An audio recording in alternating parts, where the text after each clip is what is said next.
రాష్ట్ర స్థాయి 58వ senior inter championship kho kho పోటీలు ఈ నెల 7 నుండి 9వ తేదీ వరకు పెద్దపల్లి పట్టణంలోని ప్రభుత్వ జూనియర్ కళాశాల మైదానంలో నిర్వహించారు. ఈ పోటీలలో 12 బాలుల జట్టులతో పాటు 10 బాలికల జట్టులు పాల్గొన్నాయి. చివరి రోజైన నిర్వహించిన ఫైనల్స్ లో బాలుర జట్టులో హైదరాబాద్ రంగారెడ్డి జట్టులు తలపడగా హైదరాబాద్ టీంను ఓడించి రంగారెడ్డి టీం విజేతగా నిలిచింది. బాలికల జట్టులో ఆదిలాబాద్ రంగారెడ్డి జట్టులు పోటీపడగా రంగారెడ్డి జట్టును ఓడించి ఆదిలాబాద్ జట్టు విజేతగా నిలిచింది. ఈ కార్యక్రమానికి ముఖ్య అతిథులుగా విచ్చేసిన టీఎన్జీఓ అధ్యక్షులు బొంకూరి శంకర్, అక్కపాక తిరుపతి, కోలిపాక శ్రీనివాస్, ఆసంపల్లి వాసు పోటీల్లో గెలుపొందిన వారికి బహుమతులు అందజేశారు.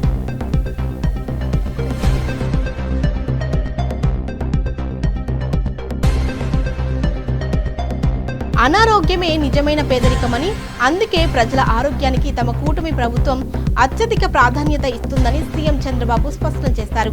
పేదలకు సేవ చేసే ప్రతి సంస్థకు ప్రభుత్వం అండగా నిలుస్తుందని ఆయన హామీ ఇచ్చారు.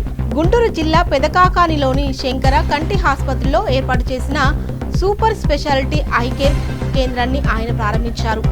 ఈ కార్యక్రమానికి కంచి కామకోటి పీఠాధిపతి జగద్గురు శ్రీ శ్రీ శంకర విజయేంద్ర సరస్వతి స్వామీజీ హాజరయ్యారు. ఈ సందర్భంగా సీఎం చంద్రబాబు మాట్లాడుతూ 5 దశాబ్దాలుగా శంకర కంటి ఆసుపత్రి పేదలకు ఉచితంగా కంటి పరీక్షలు, ఆపరేషన్లు చేస్తూ వారి జీవితాల్లో వెలుగును నింపడం అభినందనీయమన్నారు. మానవ సేవే మాధవ సేవ అనే స్ఫూర్తితో కంచి పీఠం దేశవ్యాప్తంగా ఆసుపత్రులు స్థాపించి అద్భుతమైన సేవలు అందిస్తుంది. 50 ఏళ్లలో 10 రాష్ట్రాల్లో 14 కంటి ఆసుపత్రులు నిర్మించి ఇప్పటి వరకు 30 లక్షల మందికి ఉచితంగా శస్త్రచికిత్సలు చేయడం సాధారణ విషయం కాదు అని ప్రశంసించారు. గుంటూరులో 2003 నుంచి సేవలందిస్తున్న ఈ ఆసుపత్రి ద్వారా 4 లక్షలకు పైగా ఉచిత సర్జరీలు జరిగాయని తెలిపారు. రాష్ట్ర ప్రజల ఆరోగ్యాన్ని కాపాడేందుకు తమ ప్రభుత్వం ప్రత్యేక కార్యాచరణ అమలు చేస్తుందని చంద్రబాబు వెల్లడించారు. ఆరోగ్యానికి మించిన సంపద లేదు, అందుకే వినూత్నంగా యూనివర్సల్ హెల్త్ ఇన్సూరెన్స్ పాలసీని తీసుకువస్తున్నాం. దీని కింద ప్రతి కుటుంబానికి 25 లక్షల వరకు విలువైన వైద్య సేవలు అందిస్తాం. ప్రతి వ్యక్తికి 2.5 లక్షల రూపాయలు ఆరోగ్య బీమా ఉంటుంది అని ప్రకటించారు.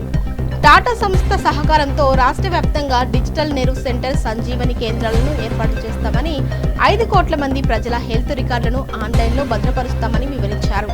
ఆది శంకరాచార్యులు ఆకాంక్షలకు అనుగుణంగా పేదరికం లేని సమాజాన్ని నిర్మించడమే తమ లక్ష్యమని చంద్రబాబు అన్నారు.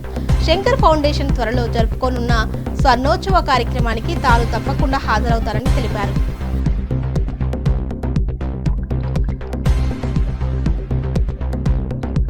తెలంగాణ రాష్ట్ర గీతం జయ జయ హే తెలంగాణ రూపశిల్పి, ప్రముఖ కవి, రచయిత అందశ్రీ కన్నుమూశారు. గత రాత్రి హైదరాబాద్లోని తన నివాసంలో ఆయన తీవ్ర అస్వస్థతకు గురయ్యారు. దీంతో కుటుంబ సభ్యులు ఆయన్ను వెంటనే గాంధీ ఆసుపత్రికి తరలించారు. అక్కడ చికిత్స పొందుతూ ఆయన తుది శ్వాస విడిచినట్టు కుటుంబ సభ్యులు తెలిపారు. అందశ్రీ కలం నుంచి జాలువర్ణ జయ జయ హే తెలంగాణ గీతాన్ని తెలంగాణ ప్రభుత్వం రాష్ట్ర అధికారిక గీతంగా గుర్తించిన విషయం తెలిసిందే. తన పాటలు, రచనలతో ఆయన తెలంగాణ ప్రత్యేక రాష్ట్రం ఉద్యమంలో కీలక పాత్ర పోషించారు.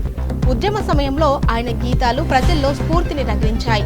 ఎటువంటి పాఠశాల విద్య అభ్యసించకుండా కేవలం తన ప్రతిభతోనే గొప్ప కవిగా అందశ్రీ పేరు తెచ్చుకున్నారు.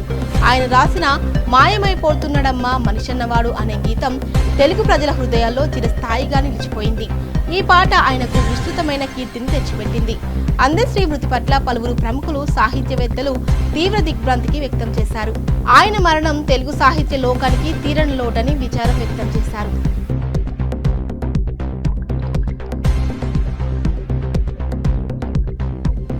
ద్వీపదేశం ఫిలిప్పీన్స్ ను మరో పెను తుఫాను అతలాకుతలం చేస్తుంది. ఇటీవలే కాల్మేఘీ తుఫాను సృష్టించిన విధ్వంసం నుంచి కోలుకోకముందే ఫుంగ్ ఫాంగ్ అనే సూపర్ టైఫూన్ దేశంపై విరుచుకుపడింది. సోమవారం ఉదయం అరోరా ప్రావిన్స్ లోని దీనాలుంగాన్ పట్టణం వద్ద ఇది తీరం దాటింది. ఆ సమయంలో గంటకు 185 కిలోమీటర్ల స్థిరమైన వేగంతో గాలులు వీచాయని, వాటి తీవ్రత గరిష్టంగా గంటకు 230 కిలోమీటర్ల వరకు చేరిందని వాతావరణ శాఖ అధికారులు తెలిపారు. ఇటీవలి కాలంలో ఫిలిప్పీన్స్ ను తాకిన అత్యంత శక్తివంతమైన తుఫాను ఇదేనని నిపుణులు చెబుతున్నారు. ఫుంగ్ ఫాంగ్ దాదాపు 1800 కిలోమీటర్ల వెడల్పున విస్తరించి ఉండడంతో దేశంలోని 3/2 భూభాగాన్ని ప్రభావితం చేయవచ్చునని అంచనా వేస్తున్నారు. కాగా అక్టోబర్ 7న సంభవించిన కాల్మేఘీ తుఫాను కారణంగా ఇప్పటికే 224 మంది ప్రాణాలు కోల్పోయిన విషయం తెలిసిందే. ఈ నేపథ్యంలో మరో భారీ విపత్తు ముంచుకురావడంతో ప్రజలు తీవ్ర భయాందోళనకు గురవుతున్నారు. ఫుంగ్ వాంగ్ ప్రభావంతో ఇప్పటికే 2 మరణించారు. కాటన్ డూన్స్ ప్రావిన్స్ లోని ఆకస్మిక వరదల్లో చిక్కుకొని ఒకరు మరణించగా, సమర్ ప్రావిన్స్ లో ఓ మహిళపై శిథిలాలు పడడంతో ఆమె ప్రాణాలు కోల్పోయారు. ఈ విపత్కర పరిస్థితుల నేపథ్యంలో ఫిలిప్పీన్స్ అధ్యక్షుడు ఫెర్డినాండ్ మార్కోస్ జూనియర్ దేశంలో ఎమర్జెన్సీని ప్రకటించారు. గంటకు 185 కిలోమీటర్ల కంటే ఎక్కువ వేగంతో గాలులు వీచే తుఫానులను ఇక్కడ సూపర్ టైఫూన్ గా వర్గీకరిస్తారు. పరిస్థితి తీవ్రతను తెలియచేయడానికే ఈ పదాన్ని ఉపయోగిస్తారు. వర్షం, గాలుల తీవ్రతకు దాదాపు ఏమీ కనిపించని పరిస్థితి నెలకొంది అని కాటన్ డూన్స్ విపత్తు నిర్వహణ అధికారి రాబర్టో మంటేరోలో ఏపీ వార్తా సంస్థకు తెలిపారు. వరద నీటిలో చిక్కుకున్న 14 మందిని తమ సిబ్బంది రక్షించారని ఆయన వెల్లడించారు. ప్రభుత్వం ముందుగానే హెచ్చరికలు జారీ చేయడంతో ఈశాన్య ప్రావిన్స్లలోని ప్రమాదకర ప్రాంతాల నుంచి 10 లక్షల మందికి పైగా ప్రజలను సురక్షిత ప్రాంతాలకు తరలించారు. సుమారు 3 కోట్ల మంది ప్రజలపై ఈ తుఫాను ప్రభావం ఉంటుందని తెలిపారు. రక్షణ మంత్రి గిల్బర్టో టియోడోరో జూనియర్ ప్రజలను అప్రమత్తం చేస్తూ ప్రభుత్వ ఆదేశాలు పాటించి వరదలు, కొండ చర్యలు విడిగిపడే ప్రమాదమున్న ప్రాంతాలను విడిచి వెళ్లాలని సూచించారు. ముందు జాగ్రత్త చర్యగా ప్రభావిత ప్రాంతాల్లోని పలు నగరాలు, పట్టణాల్లో విద్యుత్ సరఫరాను నిలిపివేశారు. పాఠశాలలు, ప్రభుత్వ కార్యాలయాలకు సోమ, మంగళవారాల్లో సెలవు ప్రకటించారు. వారాంతం నుంచి ఇప్పటి వరకు 325 దేశీయ, 61 అంతర్జాతీయ విమానాలను రద్దు చేశారు. సముద్రం అల్లకల్లోలంగా ఉండడంతో ఓడరేవుల్లో రాకపోకలను నిలిపివేయగా 6,600 మంది ప్రయాణికులు, కార్గో సిబ్బంది చిక్కుకుపోయారు.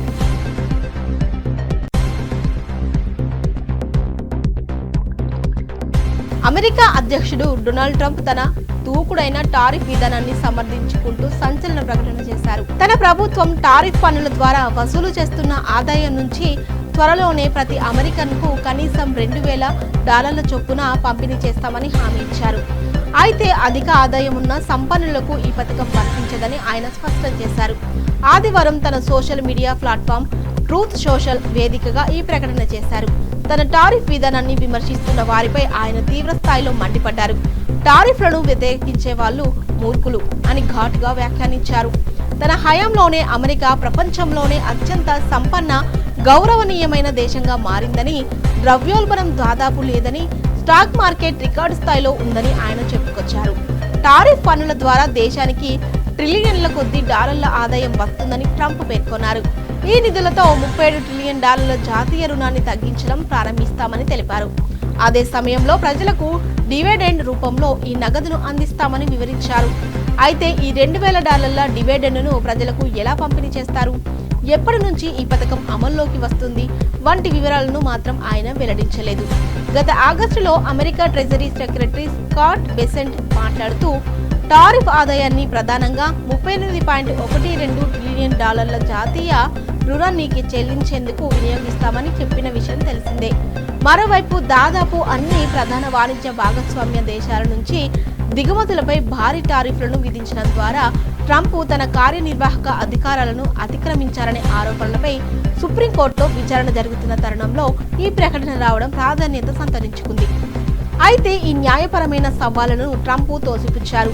టారిఫ్లే తన బలమైన ఆర్థిక ఆయుధమని, ఈ విధానం అమెరికాను మరింత బలంగా, సంపన్నంగా, స్వతంత్రంగా మార్చిందని ఆయన పునరుద్ఘాటించారు.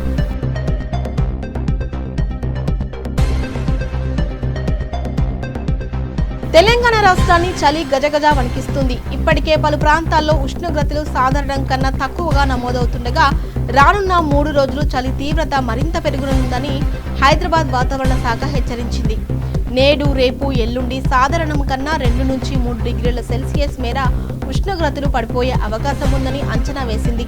ఈ ఏడాది రాష్ట్రంలో అధిక వర్షపాతం నమోదు కావడం, దానికి తోడు ప్రస్తుతం ఉత్తర ఈశాన్య ప్రాంతాల నుంచి చల్లని గాలులు తెలంగాణ వైపు వీస్తుండటమే చలి తీవ్రత పెరగడానికి ప్రధాన కారణాలని వాతావరణ శాఖ అధికారులు విశ్లేషిస్తున్నారు. ఈ గాలుల ప్రభావంతో రాష్ట్రంలో కొన్ని రోజులు పగటి, రాత్రి ఉష్ణోగ్రతలు క్రమంగా తగ్గుతూ వస్తున్నాయి. ఆదివారం తెల్లవారుజామున రాష్ట్రంలోని పలు ప్రాంతాల్లో కనిష్ట ఉష్ణోగ్రతలు గణనీయంగా పడిపోయాయి. హన్మకొండలో సాధారణ కన్నా ఏకంగా 4.2 డిగ్రీలు తగ్గి 16 డిగ్రీల సెల్సియస్ నమోదైంది. అదేవిధంగా పటాన్చెరువులో 3.6 డిగ్రీలు తగ్గి 13.2, మెదక్లో 3.5 డిగ్రీలు తగ్గి 14.1, హైదరాబాద్లో 1.6 డిగ్రీలు తగ్గి 16.9 డిగ్రీల సెల్సియస్గా రికార్డైంది. ఆదిలాబాద్లో 14.2, హైదనగర్లో 15.6 డిగ్రీల చొప్పున కనిష్ట ఉష్ణోగ్రతలు నమోదయ్యాయి. రాత్రిపూట మాత్రమే కాకుండా పగటి ఉష్ణోగ్రతలు కూడా తగ్గుముఖం పట్టాయి.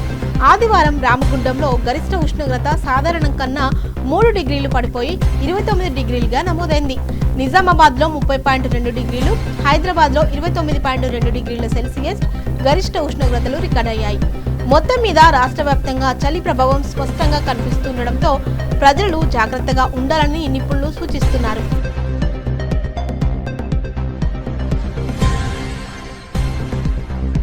చిట్టమూరు మండలం మొలకపూడి గ్రామంలో వైసీపీ నేత గొట్టుకాటి రవీందర్ రెడ్డి ఆధ్వర్యంలో ఆదివారం సాయంత్రం మొలకలపూడి చిల్లమూరు పంచాయతీలకు సంబంధించి కోటి సంతకాల సేకరణ రచ్చబండ కార్యక్రమం నిర్వహించారు.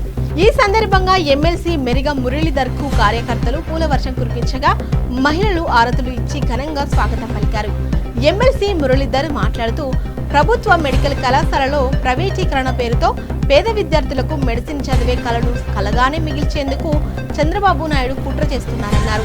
ఈ కార్యక్రమంలో మండల వైఎస్ఆర్సీపీ అధ్యక్షుడు Sannareddy Srinivasulu Reddy, Kamireddy Kasturi Reddy, Peta Rajireddy, vice MPP B V Ramanaiah, Vanka Chenchaiah, Kamireddy Ramesh Reddy, Sudhakar Reddy, Chillakur Kodandaramireddy తదితరులు పాల్గొన్నారు.